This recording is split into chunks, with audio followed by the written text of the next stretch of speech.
The Roman world in the autumn of the year 312 did not simply sit at a crossroads, it stood on the edge of a jagged, unforgiving precipice. Two men, bound by ambition and separated by the width of the Italian peninsula, claimed the absolute right to rule an empire that was already beginning to fray at its golden seams. The physics of power dictated a brutal reality: only one could survive the coming shadow. This was not merely a clash of ironclad legions or a dispute over borders. It was a collision between the dying embers of an ancient world and the first, flickering sparks of a revolutionary future. One man, a battle-hardened commander named Constantine, realized that if he did not pivot his strategy and perhaps his very soul, the empire he sought to save would dissolve into the dust of forgotten history. The atmosphere was thick, charged with the scent of an impending storm that would rewrite the DNA of Western civilization forever. By the start of the 4th century, the Roman Empire was no longer the monolithic titan it had once been. It had become a fractured mirror, reflecting the desperate, clawing ambitions of men who fought over the remnants of central authority.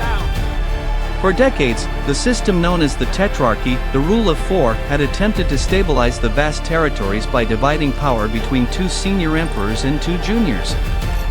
However, the result was not the intended stability, but a pressure cooker of deep-seated resentment, secret alliances, and quiet, lethal maneuvering.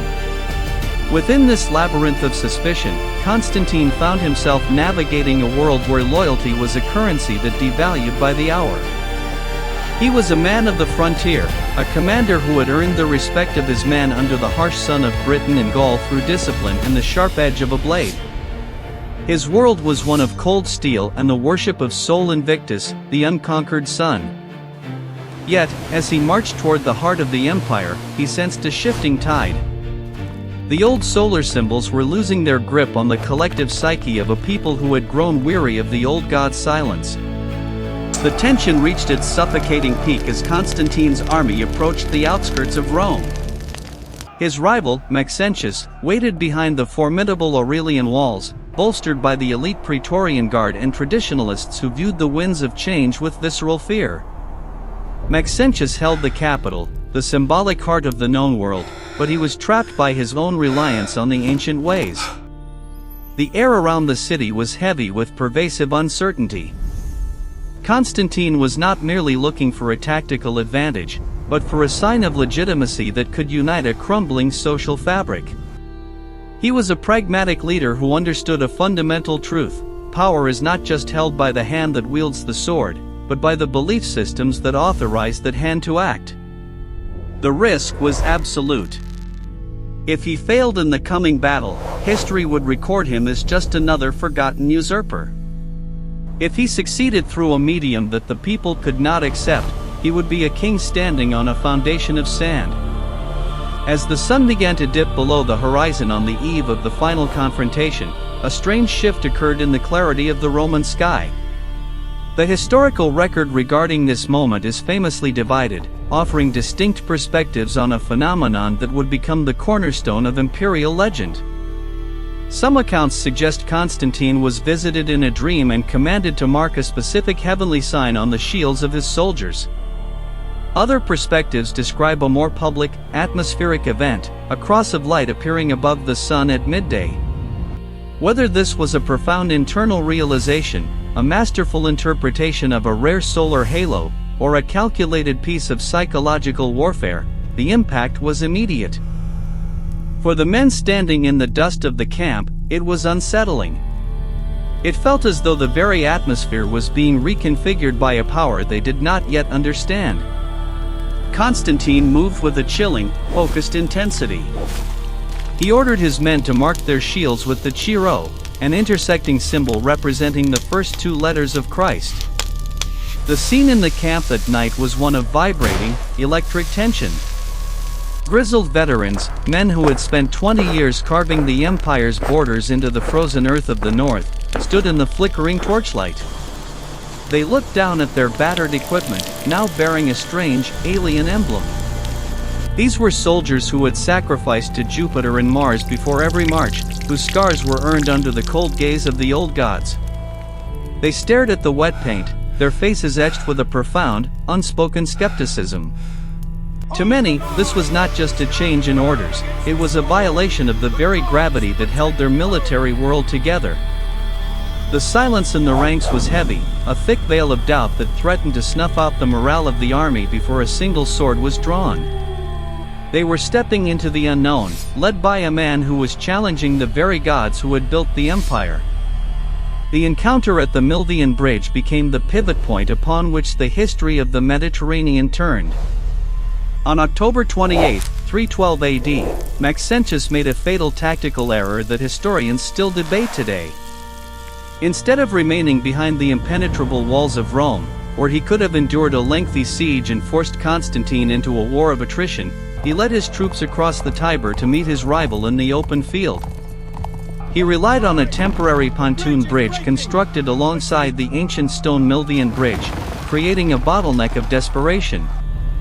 Constantine, sensing the vulnerability, did not hesitate. He unleashed his cavalry with a ferocity that caught the defenders off guard. The maneuver was precise and brutal.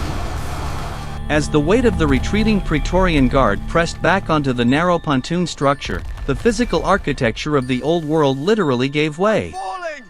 The collapse of the bridge triggered a scene of absolute, screaming chaos. In the churning, blood-stained waters of the Tiber, the weight of tradition became a physical burden. Those who clung most tightly to the old ways, encased in their heavy, expensive Roman plate armor, found that their protection had become their undoing. The river did not care for rank or history. Maxentius himself was swept into the current, the weight of his iron pulling him down into the dark silt, silencing his ambitions and his era forever.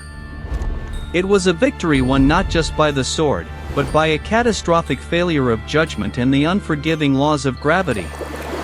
By the time the sun set, the river was quiet, but the world above it had been fundamentally altered. When the dust finally settled, the severed head of Maxentius was carried into Rome on a pike, and the old order was swept away with the cold current of the river. Constantine did not enter the city as a typical victor seeking vengeance. He entered as a man who had successfully bridged the gap between the divine and the political in a way no one had dared before. The transition was subtle at first, a series of legislative whispers and strategic concessions. He did not immediately dismantle the ancient temples of the Forum, nor did he force a mass conversion that would have sparked a revolt. Instead, he created the legal and social space for a new narrative to breathe.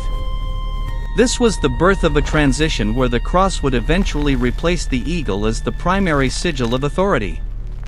The city of Rome, usually so loud and boisterous in its triumphs, felt hushed, as if it were holding its breath, waiting to see if the ground would hold under this new, untested foundation. The aftermath of the victory was a masterclass in political recalibration. In 313 AD, Constantine, along with his eastern counterpart Licinius, issued the Edict of Milan. This document functioned as a release valve for centuries of societal pressure. It did not make Christianity the official religion that would come much later, but it granted a level of tolerance that allowed a hidden movement to emerge from its dark catacombs and into the marble halls of influence. This was not a sudden explosion of change, but a calculated integration. The emperor realized that a divided empire could not stand against the encroaching pressures of the northern frontiers. He needed a unifying force, a singular thread that could weave together the disparate cultures from the Atlantic to the Euphrates. The faith that had been relegated to the shadows was now being groomed to become the structural backbone of the state. However, the internal mechanics of this new alliance were fraught with complexity. The movement Constantine had embraced was far from a unified front. It was a collection of different interpretations, regional disputes, and deep-seated philosophical disagreements that threatened to tear the church apart before it could even begin to stabilize the empire. As the ultimate arbiter, Constantine found himself in a position where he had to manage not just the borders of his territory, but the very definitions of reality and divinity. He was navigating a sea of intellectual shadows where every faction claimed to hold the true light. This led to the gathering at Nicaea in 325 AD, a summit of minds intended to forge a singular creed. The atmosphere was one of high-stakes diplomacy, where words were as dangerous as blades. Every sentence debated had the power to trigger a riot in the streets or solidify a dynasty for centuries. The Council of Nicaea was a crucible where the fragmented pieces of a young faith were hammered into a coherent structure. It was here that the divine was codified into law, creating a framework that would govern the minds of millions for over a millennium. Constantine presided over these deliberations not as a theologian, but as a statesman who understood that order is the highest virtue of a ruler. He sought a consensus that would act as a structural beam for his empire, famously describing himself as the bishop of those outside the church. He was the bridge between the sacred and the secular. The result was a synthesis of Roman organizational genius and a revolutionary spiritual message.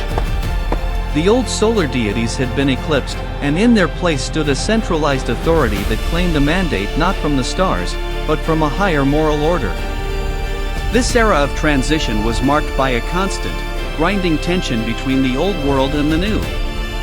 Even as the magnificent basilicas began to rise, the echoes of ancient rituals lingered in the city's deep shadows. Constantine's life remained a study in contradiction. He was a man who moved between two worlds, often adopting the language of the new faith while maintaining the iron-fisted governance required to hold the Roman world together. He continued to use the title Pontifex Maximus, and for years, his coin still bore the image of Sol Invictus alongside the symbols of the new era.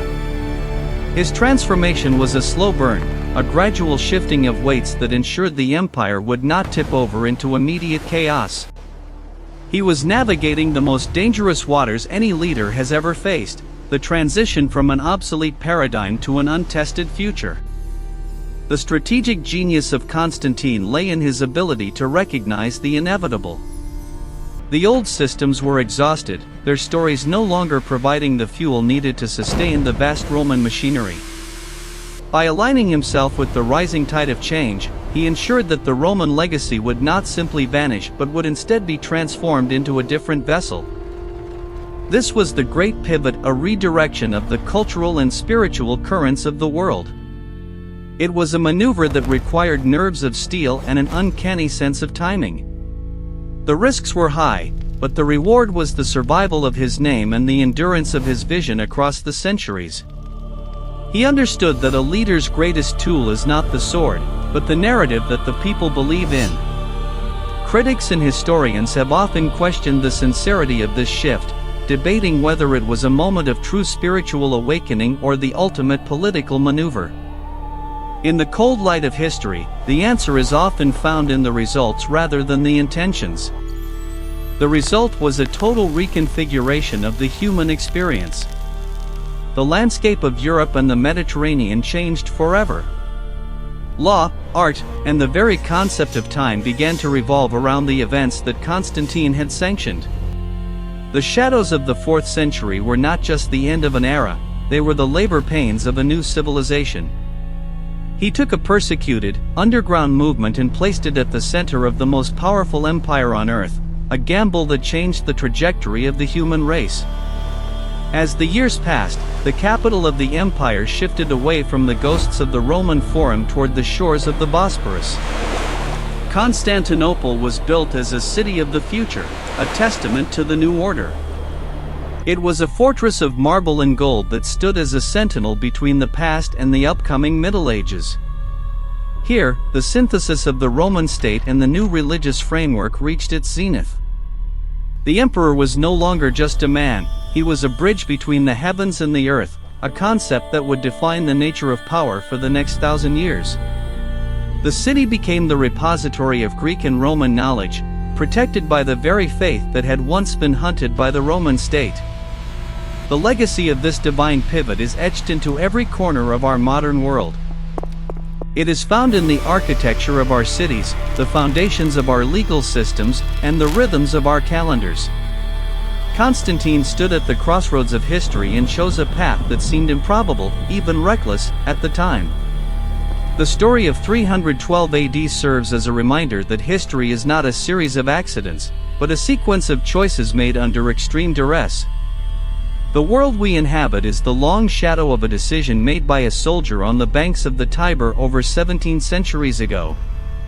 It was a moment where the sun set on one world and rose on another, driven by the vision of a man who realized that to lead, one must first be willing to change the very nature of reality. Reflecting on this era, we see a tapestry woven with threads of ambition, fear, and a desperate search for order. The transformation was not without its costs. The transition involved the neglect of ancient libraries and the suppression of old traditions that had defined humanity for millennia. Yet, without this pivot, the fragmentation of the Roman world might have led to a total collapse into localized obscurity. Constantine's intervention acted as a structural anchor, providing a sense of continuity that allowed the light of culture and knowledge to be preserved through the coming centuries of uncertainty. He redirected the flow of history, ensuring that the Roman legacy would outlast the very stones of Rome itself. In the final analysis, the rise of the cross over the eagle was a masterstroke of survival. It was a complex narrative filled with high-stakes meetings, symbolic gestures, and the quiet maneuvering of power in the shadows of the palace. The divine pivot was more than just a change in religion, it was a redefinition of what it meant to be part of a civilization. The silence of the old gods was not an end, but a beginning, a quiet transition into a world where the sign in the sky had become the law of the land. Every brick in the new capital and every decree issued from the throne carried the weight of that one afternoon near the bridge. It was a moment of absolute vulnerability that Constantine turned into absolute authority. He understood that the greatest threat to any empire is not the enemy at the gate, but the loss of a shared purpose. By anchoring the Roman state to a new, rising conviction, he provided the empire with a second life, one that would survive the collapse of its western half and influence the world for nearly 2 millennia. The events of 312 AD remind us that in the heart of crisis, the boldest path is often the only one that leads to the future. One man, one decision, and a world changed forever.